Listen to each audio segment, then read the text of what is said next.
Hey, what's going on, everyone? Hope all of you are doing well, and I want to welcome you to Halloween Horror Day 1. And I want to say this before I get into this review. I'm a day late, and the reason for that is I ended up not feeling good last night, so I wasn't able to film the review that I was going to do. So I'm going to do it today, so you guys are going to get day 1 and day 2 in the same day.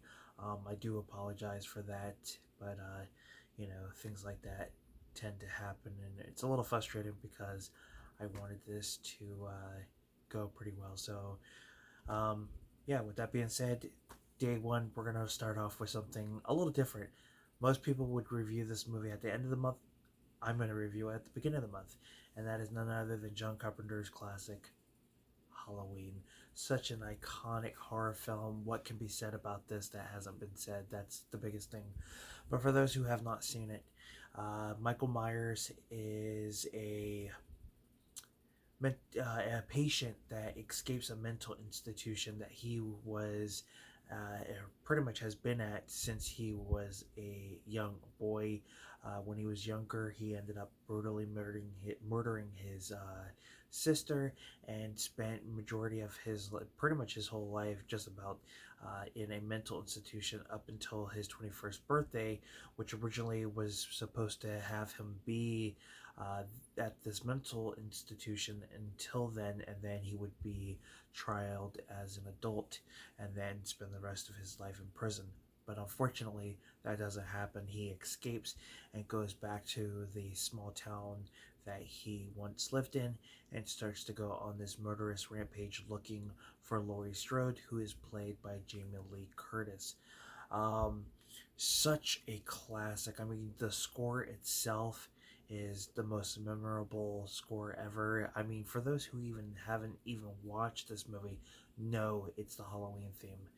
And yeah, I mean, like I said at the beginning of the video, what can be said about this that hasn't been said? The story itself is really creepy. The deaths are, they're not over the top, but they are effective, which I like.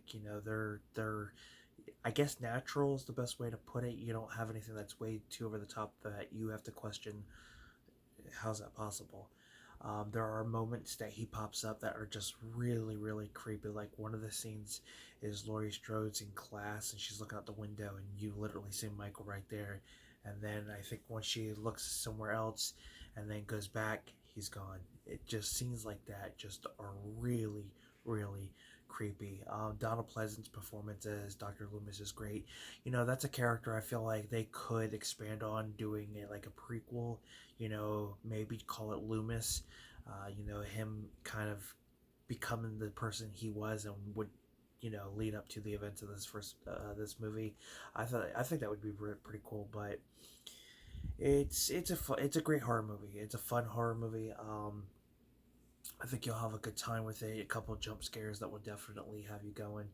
And yeah, definitely, in my personal opinion, a classic, almost a masterpiece to an extent. So that's my review for the first day of Halloween Horror, Halloween. Thank you guys for tuning in. Don't forget to give this video a like, subscribe to the channel, and comment down below. And until next time, guys, I'll see you soon. Peace.